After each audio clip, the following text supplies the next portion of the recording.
अवधूत चिंतन श्री गुरुदेव दत्त श्री स्वामी समर्थ. नमस्कार, मी पूजा. आपल्या चॅनेलवरती तुम्हाला सर्वांचं पुन्हा एकदा खूप खूप मनापासून स्वागत करते. आज आपण पाहणार आहोत महाराजांना शरण कसं जायचं, तसेच महाराजांना नवस कसा करायचा. बऱ्याच ताईदादांचा हा प्रश्न असतो बघा. भरपूर ताईदादांना माहीत आहे, पण भरपूर असे काही स्वामी सेविकरी असतात, ते नवीन असतात, त्यांना एवढं माहीत नसतं. त्या सर्वांना आपल्याला एकत्र घेऊन जायचं असतं आहे बघा. आपल्याला स्वामी महाराजांना नवस करायचं आहे.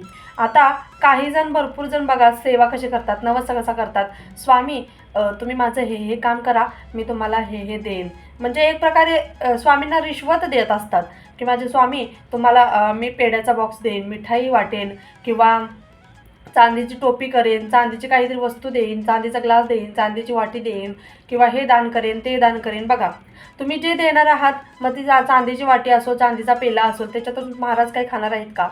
त्या ग्लासमधून महाराज काही पिणार आहेत का? किंवा तुम्ही ती मिठाई दिली ती महाराज काही खाणार आहेत का? नाही. स्वामींना काय हवंय हे पहिलं तुम्ही समजून घेतलं पाहिजे, मग नवस केला पाहिजे. स्वामी महाराजांना नवस कसा करायचा हे आज आपण जाणून घेणार आहोत.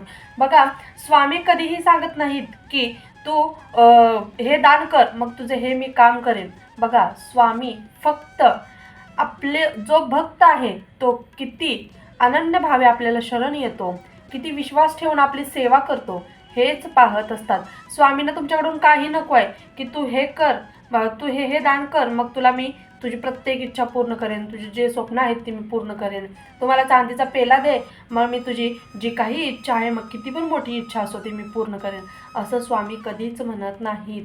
त्यामुळे बघा, कायम तुम्हाला जर नवस करायचा आहे, तुमची एखादी इच्छा आहे, तुम्हाला नवस करायचा आहे, तर नवस कसा करायचा, कोणत्या पद्धतीने करायचा, ते आज आपण पाहणार आहोत. बघा, प्रथम तर तुम्हाला नवस करायचा आहे तुमच्या जवळपासच्या केंद्रात, मठात. मग तुम्ही मंदिरात जा, मठात जा, केंद्रात जा, स्वामींच्या मठात जायचं आहे. जाताना तुम्हाला नारळ, खडीसाखर, फूल व अगरबत्ती, 2 अगरबत्ती घेऊन जायचे आहेत, किंवा अगरबत्तीचा बॉक्स घेऊन जावा, काही हरकत नाही. एवढं घेऊन जायचं आहे व तिथे स्वामींच्या चरणाशी ते अर्पण करायचं आहे. सर्व काही ठेवलं की झालं, नवस झाला, सगळं झालं, हे काही नाही. किंवा हे सगळं ठेवायचं स्वामींच्या चरणाशी व तुमच्या मनातली जी काही इच्छा आहे, जे काही तुम्हाला पूर्ण करून घ्यायचं आहे, म्हणजे मग ते कोणतंही काम असो, ते बोलायचं आहे. हां, पण बघा, हा नवस नाही. आपण जे काही ठेवणार आहोत, स्वामींना आपण प्रार्थना करणार आहोत. एक प्रकारे हा नवस पण आहे व नाही पण. कारण बघा, स्वामींना आपण प्रार्थना करायची आहे, नवस बोलायचा आहे. स्वामींना ते सर्व काही ठेवा, तुमच्या मनातल्या ज्या काही इच्छा आहेत त्या सर्व बोला व नंतर तुम्ही नतमस्तक व्हा स्वामींसमोर व मुजरा करा स्वामींना मुजरा करा. 5 मिनिटे तिथे शांत बसा. स्वामींना तुमच्या मनात जे काही आहे ते सर्व सांगा. नतमस्तक व्हा. अनन्य भावे स्वामींना शरण जायचं आहे. शरण जावा. महाराज स्वतः म्हणत असतात, जो कोणी मला अनन्य भावे शरण येईल त्याचा योगक्षेम मी स्वतः चालवेन. त्यामुळे तुम्ही अनन्य भावे व पूर्ण अंतकरणातून महाराजांना पूर्णपणे अनन्य भावे शरण जा. तुमच्या सर्व इच्छा स्वामी महाराज स्वतः पूर्ण करतील. बघा, त्याच प्रकारे तुमच्या मनातील जी काही इच्छा आहे ती स्वामींसमोर बोला. बघा, आपण आपलं दुःख जे आहे, आपल्या मनात जे आहे, माझं हे होत नाही, ते होत नाही, तुमचं जे रडगाणं आहे ना, ते तुम्ही शेजाऱ्यांना सांगता. ते ऐकतात सुद्धा, पण ऐकून या कानाने ऐकतात, या कानाने सोडून देतात, किंवा तुमच्या मागे ते हसू करतात. तुम्ही जे सांगितलं आहे त्याला अजून मिरची मसाला लावून ते दुसऱ्या व्यक्तीला सांगतात. म्हणजे तुम्ही जे सांगता तुमच्या फिलिंग्सची कदर त्यांना नसते. हां, 100तला 1 असेल असा शेजारी, पण सगळेच समजून घेतात असं नाही. यापेक्षा तुमचं जे काही रडगाणं आहे ना, ते स्वामींसमोर बोला. बघा, 24 तास रोज तुम्ही कितीही रडगाणं स्वामींसमोर मांडा, स्वामी तुमचं ते रडगाणं ऐकायला तयार असतात. एका पायावरती तुम्हाला त्या संकटातून बाहेर काढण्यासाठी सुद्धा स्वामी समर्थ उभा असते. त्यामुळे तुम्ही आवर्जून तुमचं जे काही आहे दुःख, ते सर्व शेजाऱ्यांना सांगण्यापेक्षा स्वामींना सांगायला सुरुवात करा. बघा, तुम्हाला त्या संकटातून महाराज हात खेचून बाहेर काढतील, म्हणजे काढतील. एकतर अनन्य भावे शरण जा.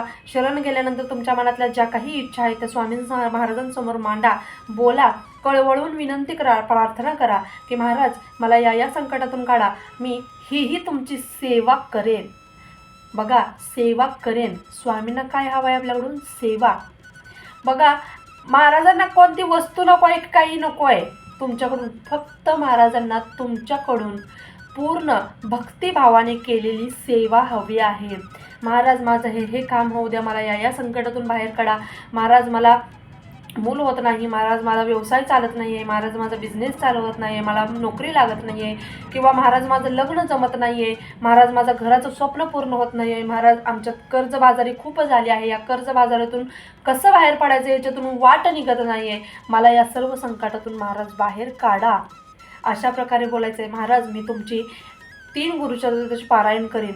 महाराज मी तुमचे 7 गुरुचरित्राचे पारायण करेन. महाराज माझ्याकडून होईल तेवढे मी आजपासूनच तुमची सेवा मार्गात सुरू होईल. माझ्या श्वासात श्वास आहे तोपर्यंत मी तुमची सेवा करेन. शेवटच्या श्वासापर्यंत मी तुमची सेवा करेन.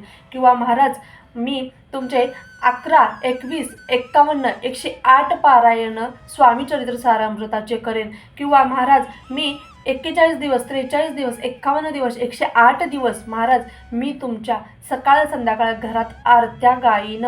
किंवा महाराज मी रोज सकाळ किंवा संध्याकाळ मला जसं शक्य होईल पण रोजच्या रोज मी केंद्रामध्ये येऊन आरतीला हजेरी लावेन. किंवा महाराज माझी ही इच्छा पूर्ण करा. मी रोज 11 माळी जप करेन. किंवा महाराज माझी ही इच्छा मला या संकटातून बाहेर काढा. मी रोज 11 वेळा तारक मंत्राचे पठण करेन. अशा सेवा स्वामी महाराजांना असा नवस बोलायचा आहे. सेवा हवा आहे महाराजांना.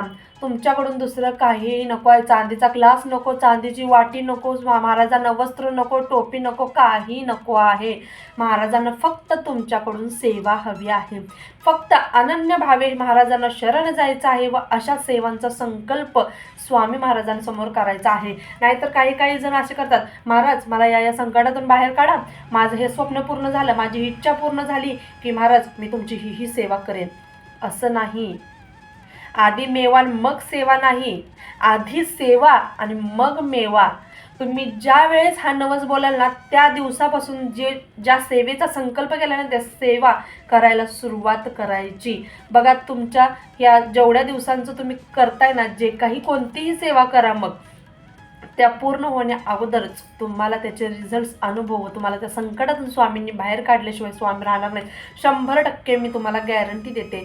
स्वामी तुम्हाला त्या संकटातून बाहेर काढणारच. किंवा तुमची एखादी इच्छा असेल तर ती इच्छासुद्धा पूर्ण होणारच. बघा इतकी प्रचंड ताकद स्वामी सेवेत आहे. त्यामुळे आपल्या सर्व स्वामी सेवेकरींना, सर्व स्वामी सेवेकरांना माझी कळकळीची विनंती आहे. करायचं आहे तुम्हाला, काही करायचं आहे, स्वामींना काही द्यायचं आहे तर सेवा द्या. पूर्ण अनन्य भावी शरण जा व स्वामी महाराजांची सेवा करा. एवढंच आपल्याला करायचं आहे स्वामींसाठी. बघा स्वामी आपल्या भक्ताकडून दुसऱ्या कशाचीच अपेक्षा कधीच ठेवत नाहीत. फक्त ते आपल्या भक्तांकडून सेवेची अपेक्षा ठेवतात. बघा चांगल्या माणसांची देव खूप परीक्षा बघतो, वाईट दिवसही दाखवतो, पण साथ कधीच सोडत नाही. व वाईट माणसांना देव भरभरून देतो पण साथ कधीच देत नाही.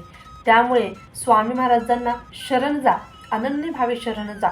बघा शरण जाऊन बघा, तुम्ही जेव्हा महाराजांच्या पायाशी लीन व्हाल ना पूर्णपणे अंतकरणातून, पूर्ण शुद्ध अंतकरणातून, तिथूनच तुमची परीक्षा सुरू होतील, तिथूनच स्वामी लीला सुरू होतील, तिथूनच स्वामी खेळ सुरू होईल व तुमचे जीवन बदलण्यास वेळ लागणार नाही. बघा कधी केंद्रात गेला, मंदिरात गेला, मठात गेला तर बघा तिथे काही लेडीज झाडू मारत असतात, काही लेडीज भांडी घासत असतात, काही लेडीजना वस्त्र धुण्याचं काम दिलेलं असतं. मग काही लेडीज अशा असतात म्हणजे ज्या दर्शनासाठी येतात, अरे बापरे कशा कामं करतात, म्हणजे ॲटिट्यूड त्यांना इतका असतो ना, म्हणजे हा बाबा ना तिला जर ते काम सांगितलं ती करणार नाही, म्हणजे कमीपणा कसा घ्यायचा, म्हणजे ते काम कसं करायचं, इतकी माणसं मला हे काम सांगितलं.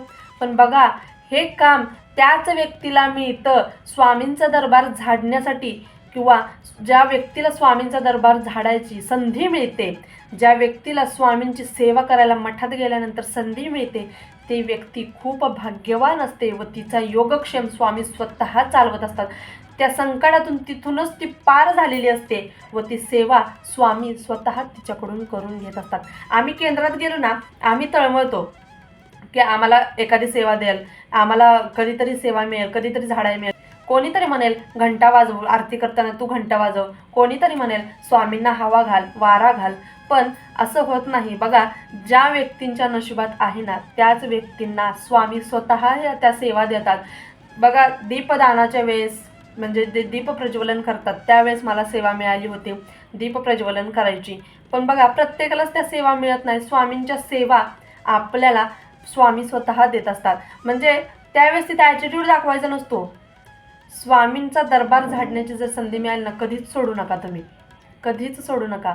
तुमच्या ज्या काही संकट आहेत ना तिथूनच तुमच्या आयुष्यातून निघून जायला सुरुवात होईल. त्यामुळे आवर्जून स्वामी सेवेत या. आपल्या हातून एकतरी स्वामी भक्त घडेल अशी सेवा करायला सुरुवात करा. असा नवस करा की अखंड सेवेचा तुम्ही संकल्प घ्या व तुमच्या जीवात जीव आहे, श्वासात श्वास आहे तोपर्यंत मी तुमची सेवा करेन असा काहीतरी नवस बोला व स्वामींची सेवा करायला सुरुवात करा. करून पहा, तुम्हालाही रिझल्ट्स येतील, अनुभव येतील. व मला तर वाटतं ना कधी कधी नवस करण्याची सुद्धा गरज नसते. आपण शुद्ध अंतःकरणातून सेवा करत असतो ना, स्वामी न मागताच आपल्याला इतकं काही देतात ना की मागायची काही गरज पडतच नाही कधी कधी. पण अशा काही संकट असतात, अशा काही अडचणी असतात, त्यावेळेस स्वामींना आपल्याला अशा प्रकारे नवस बोलावा लागतो. बोलून बघा, तुम्हालाही रिझल्ट्स येतील व तुम्हालाही नक्कीच अनुभव येतील. झालेली सेवा स्वामींच्या निर्जू करते. श्री स्वामी समर्थ. धन्यवाद.